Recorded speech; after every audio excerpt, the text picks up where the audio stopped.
It seems like every single day we're hearing about more layoffs. And, there's this really simple story taking hold. AI is coming for our jobs. But is that what's really going on? Today, we're going to unpack the real reasons behind these massive job cuts and explore this powerful new idea that AI has become the ultimate corporate excuse.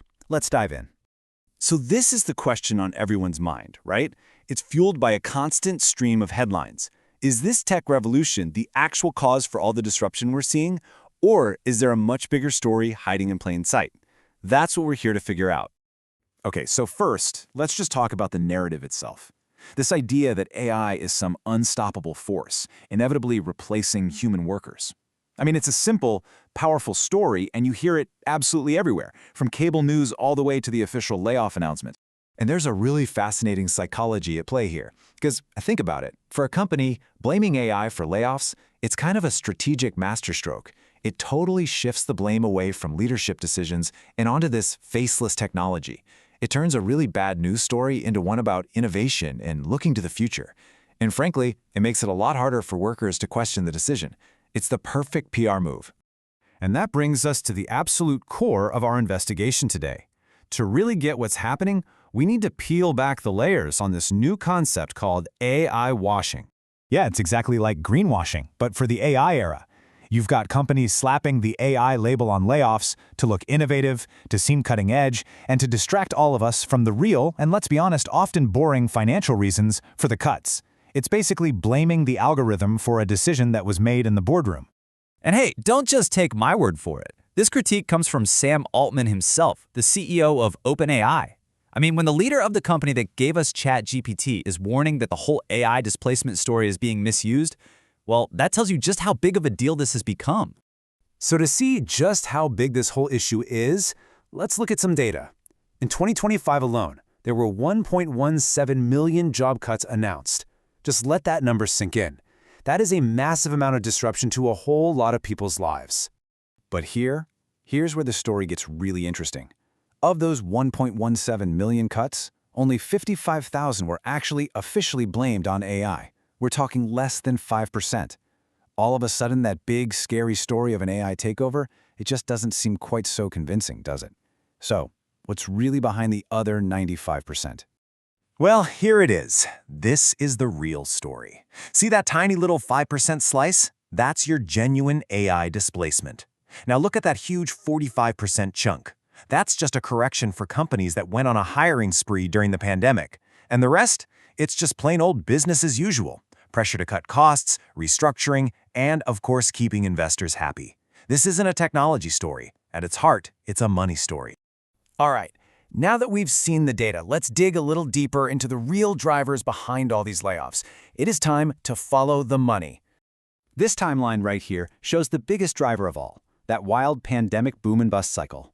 Take this payments company. They literally tripled their staff during the digital gold rush. But, when things started to return to normal, they were massively overstaffed. The layoffs were blamed on intelligence tools, but the real cause was years and years of hiring decisions. And this is the real power of framing. It used to be that announcing layoffs was bad news, plain and simple. It meant management was under scrutiny and the stock might take a hit. But now, by calling it an AI pivot, companies can turn a total negative into a positive. Investors get excited, the stock price can actually go up, and leadership looks smart and forward-thinking instead of having to admit, hey, maybe we overhired. Okay, so if AI isn't the cause of most layoffs, where is it actually having an impact? This is so important. We've got to separate the real, verifiable signal of technological change from all the noise of corporate hype. And let's be super clear, genuine AI displacement is a real thing. It is happening. But for right now, it's really concentrated in very specific, narrow areas. We're seeing it with chatbots handling routine customer service questions, with tools for translating standard documents, and definitely in back-office jobs that involve a lot of repetitive data entry. These things are real, for sure, but they aren't just sweeping across every industry, at least not yet. This slide just contrasts the two realities perfectly. On the one hand, you have the corporate spin, a vague presentation talking about synergies and a new AI strategy, you know the type. And on the other hand, you have the reality, a concrete, verifiable AI chatbot that's actually deployed and handling customer calls right now. One is a story, the other is a tool. This brings us to a way more nuanced and, frankly, a much more important point. For most of us, especially those in creative fields or knowledge work, the real story isn't about AI coming to replace us. It's about AI augmentation, using these incredible tools to get better, faster, and more effective at our jobs. This three-step process is a great way to think about it. The human is still in the driver's seat, right? You define the problem, you set the strategy. The AI then acts like this incredibly powerful assistant, generating options, crunching data, making a first draft. But then, and this is the key part, the human comes back in, applies critical judgment, and makes the final call.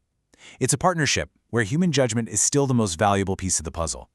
So the big question is, how do you apply all this? How can you cut through the noise yourself the next time you see a big layoff announcement? Well, let's build your toolkit for the truth. Here you go.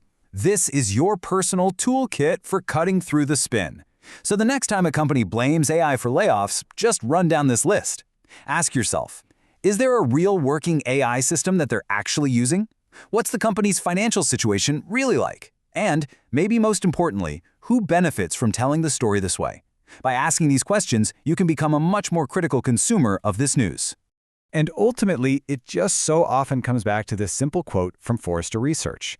The AI story isn't really for the public, and it's certainly not for the employees who are being let go. It's an investor-friendly message crafted to project strength and vision straight to Wall Street. So, what's the bottom line here? It's pretty simple. Be skeptical.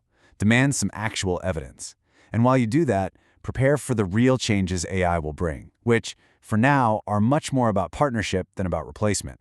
The future of work is being written as we speak, and we just can't let it be defined by a convenient corporate narrative.